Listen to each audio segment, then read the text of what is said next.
Rijiju, I will not waste too much time because you have a very busy schedule, I know, and you have very kindly spared some time for us. The topic that we are discussing here, Mr. Rijiju, is very important because I was going through the facts and I just saw that the oldest case in this country is some 45 years old case. And there are millions of cases, millions, Mr. Rijiju, millions of cases that are stuck in lower courts, trial courts, even high court. Even at the level of high court and Supreme Court, the pendency is almost unacceptable, Mr. Rijiju. Thank you very much for inviting me to the Times Now Summit. First of all, the observations which you have made about the pendency in the courts of India is absolutely correct. And the Supreme Court of India itself has close to 70,000 pendency, and high courts close to 70 lakhs. And then, of course, more than 4 crore 26 lakhs cases pending in the lower courts. This is a worrisome when we talk about justice to the people, and that too timely delivery of justice is so critical, because delaying in justice amounts to denying of justice. So as a Minister for Law and Justice, my immediate concern is how to make the Indian judiciary robust enough to ensure that, number one, the pendency which are there for long years are taken care of, and the future pendency also is taken care of. So there's a larger issue involved in it. We can look at it from multiple dimensions, but the core issue is we must address this burning issue. Yes, but Mr. Rijiju, if this issue has to be addressed, most neutral observers will say that in a country of India's size, in a country of India's population, you need to make more investment in judicial infrastructure. Now, I have the numbers that have been put out by the PIB, and you have replied in Parliament also. In 2019-20, we were spending 990 crore rupees on judicial schemes, infrastructure schemes. It has come down, Mr. Rijiju, to 692 crore rupees. Now, if you see the judicial infrastructure and the responsibilities of the governments, it is very clear that for Supreme Court there is a separate budget. For the High Courts, there are budgets by the state governments where the High Court is located. And for the lower judiciary, it is to be taken care of by the respective state governments. However, the Government of India supplements it through various projects. Now, particularly the central-sponsored scheme for the creation of better infrastructure in lower judiciary, our cabinet has approved 9,000 crore last year for the next 5 years. Now, the main issue what I want to highlight is the amount of money which we have allocated is also not being utilized fully by the different state governments as well as High Court.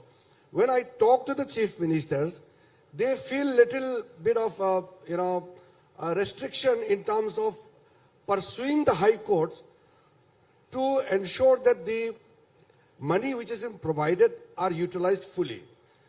Now, there is an E-committee, there are an infrastructure committee, there are a legal service authority committee, various committees which are headed by the judges of the High Courts.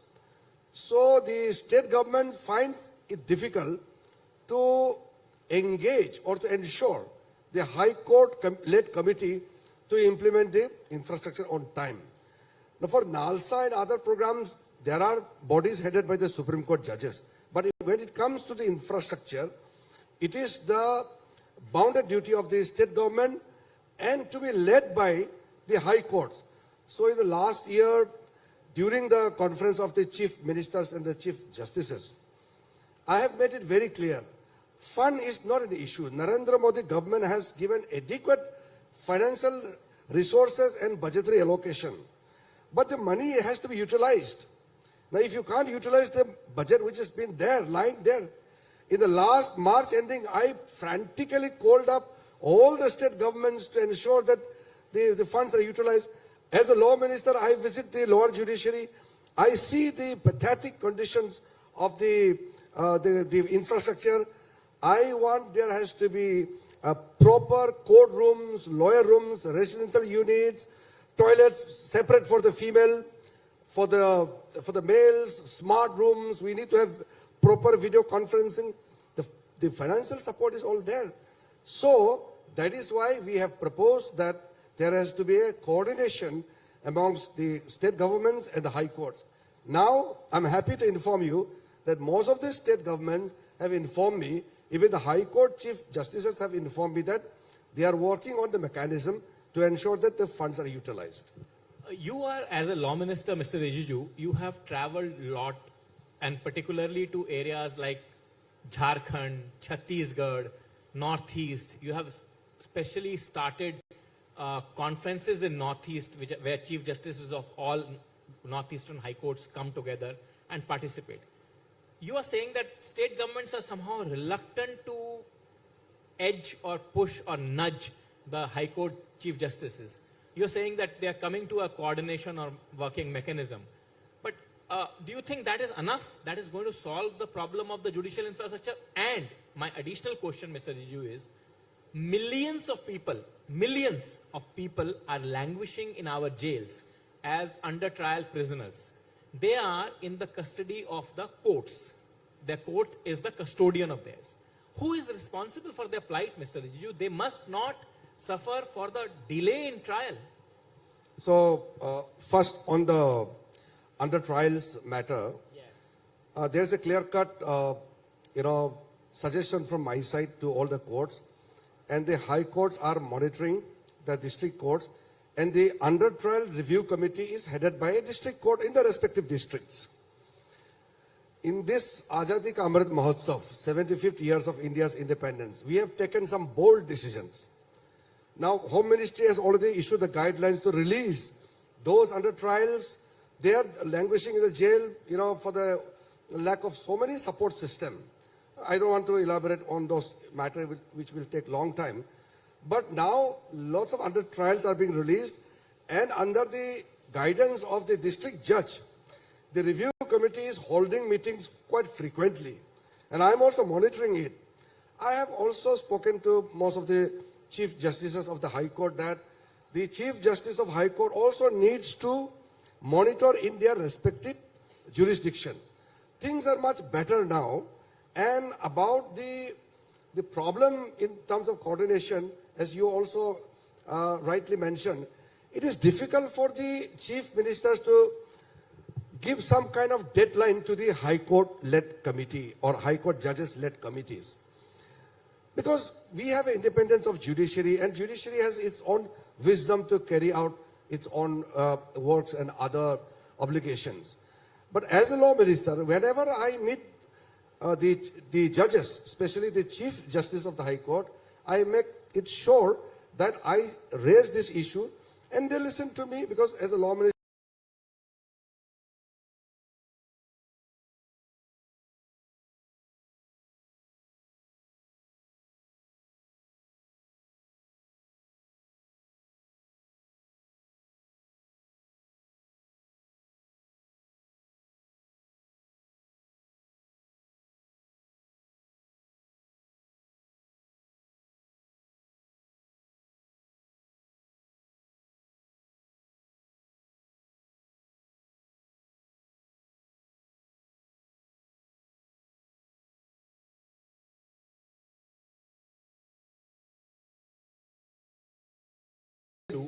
that experience somehow is not very pleasant. I mean, there is an old dictum in English which you use when you sat, that justice delayed is justice denied. I mean, when will a day come in this country? Your government has now been in power for 8+ years. You have also been a law minister now for a significant period of time. When will a day come, Mr. Rijiju, when people will have justice delivered to them like it should be delivered in a civilized modern democracy that we aspire to be or that we claim to be? See, let me be very frank with you. I have no baggage. Right. I speak out my mind, my heart. When I meet the judges of the Supreme Court or lower judiciary or high courts, I make it very clear that let us not cover ourselves into this untouchable, unconnected, or in the name of separation of powers, judiciary should stay far away from the government, and also, not able to come together to address the burning issues. Now we are discussing very openly. When we talk about access to justice, we must have the vehicle to ensure the access of justice is equitable, just and fair and in transparent manner. Now, why do you think some of the senior advocates get huge fees? Can a common man afford the fees of 30 lakhs, 40 lakhs per hearing? Some of the advocates charge 30, 40 lakhs per hearing, not per case. That means the rich people can afford justice because they are ready to pay. Why do somebody is ready to pay that much? Because the person is confident that if he pays that much amount to a particular advocate, he will be able to get justice. That means you are actually buying justice by spending more money. My point is, when we talk about equitable justice, then the lawyers and the judges must ensure that the cases are not influenced by somebody who is more influential, or its judgment should not be influenced by some people who are more influential or who can spend more money. We have developed the concept of pro bono. I have requested some of the senior advocates, lawyers to go for free legal aid. Why not? You've earned lots of money, now do some free social service to the people. Recently, I was in Jammu and Kashmir. Before I reached this spot, I spoke to the Jammu and Kashmir High Court Chief Justice to ensure that some of the lower judges in Tehsil District Court, judges should hold and conduct Lok Adalat. So I was extremely delighted that by the time I reached the venue, lots of cases are settled on the spot. Now, I am frequently visiting lots of places to ensure that the justice delivery is not done only from the courtrooms, but justice can be delivered at the doorsteps of the people. There are many mechanisms to handle that. And through the larger effort of the government, we have developed telelaw, the legal aid provided by our panel lawyers, the paralegal volunteers, and there are many lawyers who are really devoted and dedicated to provide legal aids. We have Nyay Bandhu scheme. Nyay Bandhu schemes from last year, we decided to provide it free legal aid. We don't charge any money. Government is taking bold initiative, encouraging steps, which can be seen. These days, you must have seen wherever I visit. Thousands and thousands of people come, and I tell them, if you have any problem, law minister is here, speak to me. I speak to the judges, I speak to the lawyers, I go and meet the common citizens. This is the proactive step which we must ensure, which Prime Minister had made a remark in 2015. Sabka Saath, Sabka Vikas, Sabka Nyay. Now, justice to all cannot just happen if we just are dependent on the system. System has to be made to function. And our government is on full job. But the only issue is, because of the legacy, because of the way in which we function, the ratio, whether it's a police public ratio, it's a judges advocate ratio, or anything, doctor public ratio, ratio in India will always be bigger than the ratios of the smaller nations.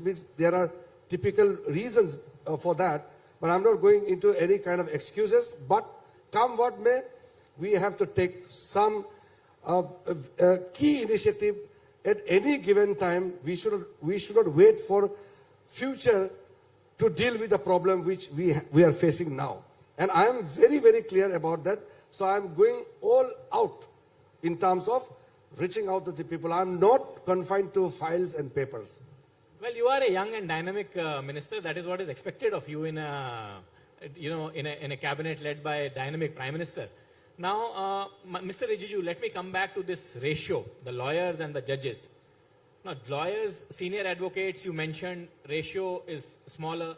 But despite that, Mr. Rijiju, your government is sitting on the recommendations of the collegium. I mean, you need to appoint judges fast. You're not doing it.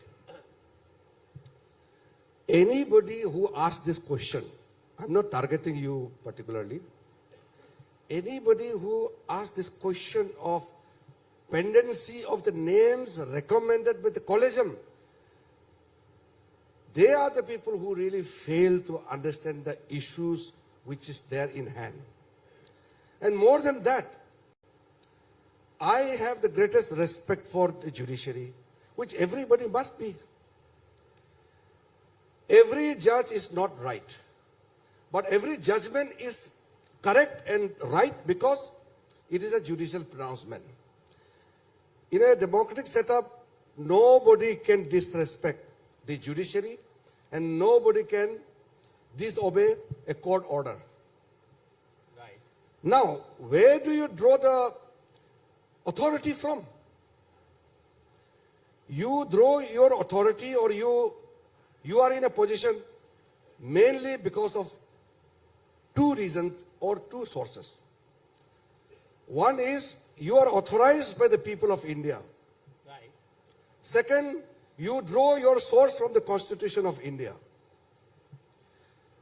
The Constitution of India is a religious document for everybody, especially for the government. Anything which is alien to the Constitution, merely by a decision taken by the court or some judges, how do you expect that the decision will be backed by the people of the country? Collegium system is alien to the Indian Constitution. You tell me under which provision the collegium system has been prescribed. But because the Supreme Court, in its own wisdom, through a court ruling or through a case judgment known as first judge's case, created a collegium. Now that collegium, whether the Supreme Court collegium or High Court collegiums, they recommend the name. And government has to do due diligence. Prior to 1991, all the judges are appointed by the government. You are a fine English speaker. You can read the dictionary, whichever dictionary you want to pick up, you read it. What is the difference between consultation and concurrence? Is it same? Constitution says that the president shall appoint, means government shall appoint the judges of the Supreme Court and High Court in consultation with the Chief Justice. And for the High Court, the Chief Justice of the High Court. Now, when the collegium system was introduced, which is alien to Indian Constitution, but government of that day and now also, we very well respect the collegium system until or unless it is replaced by a better system. I'm not going to get into the debate and discussion of what that system should be, but that require a better platform or better situation. What I'm saying is, as long as the collegium system is prevailing, I have to respect the system. But if you expect the government should merely sign the name to be appointed as a judge, just because it is recommended by the collegium, what is the role of government then? What does the word due diligence mean? Because the Supreme Court in its order itself has said that government has to do due diligence. The government has all the apparatus and mechanism to find out the background, the status of a particular person. Because a person who is to be appointed as a judge of High Court or Supreme Court, or any law judiciary, he should be qualified good enough. But I don't want to criticize the collegium just because I don't like it. But I just want to point out that there are loopholes, there are things, people are now raising voices that this system is not transparent, bit of opacity is there, and also there is no accountability. So government is doing certain things which government is expected to do. So never say that government is sitting on the files. Then don't send the files to the government. You appoint yourself, you run the show then. So the system doesn't function. Government and judiciary, the executive and judiciary will have to work together. Together we are serving the nation. There's no question of any turf war. There's no question of any fight for supremacy. It's a question of service to the nation. I am bound by the provisions of the Constitution of India. If anything is alien to Constitution of India or the provisions laid in the Constitution of India, this is bound to raise questions. And as a law and justice minister, I don't disrespect any system which is in place, but I will always strive for a better system which can replace the system which is considered not perfect. Well, you can see from the response of the public that it has been very well put. I need not say it. But, Mr. Rijiju, you respect the collegium system. Unfortunately, there is always a controversy that happens around the appointments of the collegium system. Now, even today as we talk, there is an incident in the Gujarat High Court about which you have commented yourself. I am taking you there. You have said that if these kind of instances happen, what will happen of the institution?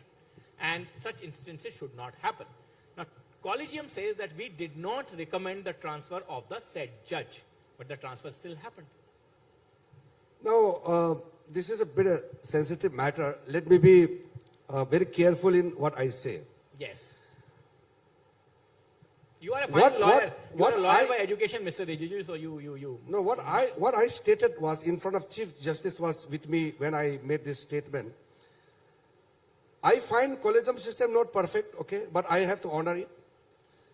The collegium system appoints the judges and also recommends judges for transfer and posting. Of course, appointment is finally done by the government. Right. So appointment and transfer of judges. Now, on what basis a judge is transferred from this high court to that high court, I'm not going into the details. But what I'm saying is, fundamental issue, suppose if a judge is transferred from Andhra Pradesh High Court to Rajasthan High Court, and if the lawyers of one of the high courts protest against this decision of the collegium and shut down the court, then tomorrow for another judge there will be another protest. Now, if there is no mechanism or measures to handle this kind of situation, then in the future, this will be a recurring instances where a judge cannot be touched, because simply if a judge is transferred, there will be certainly a group of lawyers who will be supporting a particular judge. Then there will be counter agitation, there will be some reaction, and there will be some more criticism. So that is why I said, in a way, I protected the collegium by saying that if every decision is protested in this manner, then it might lead to a difficult situation in the future. So these are larger questions. I am not saying that this judgment or this particular transfer case is right or wrong, but I am saying that system should not be such that which will be very, very open to criticism or which is prone to the scrutiny of the people. I don't want the judges to be abused in social media or in public forum. Judiciary is well respected. They must be protected. It is my duty, government's responsibility, more so because I am the Minister for Law and Justice. I have a bounded duty. But if a judge involved in some kind of conduct or some kind of commentary which wrongly, touches the sentiment of the people, then we have to think that whether the judge or his judgment has crossed that Lakshman Rekha where it should not have gone. You have entered into some uncharted territory, thereby inviting criticism. That is why one must be careful. That is why I said, I also need to be careful. Everybody has to be careful. Now, my last question before I let you go, Mr. Rijiju, I know you are running late, is the fact that you said about the commentary, and you made a comment that judges must pronounce judgments. They must not make public commentary on the proceedings. As on today, Supreme Court is asking a very interesting question. It is asking that, how did the law minister choose the name of an election commissioner? That is a question that is being asked in the Supreme Court. Then people will ask that how did this collegium selected a particular person to be appointed as a judge? This question will lead to, difficult situations. So that is why I said, the old wisdom, a judge must speak from his judgment. Now you media people also will report if a judge makes certain commentary during the hearing, you will report that as headline. Whereas that reported observation is not part of the judgment. But the message is gone. And the people will say that, oh, why the Supreme Court has said like that, whereas it is not the order. So, I cannot tell how judges should behave. But the convention says that a judge must speak from his judgment.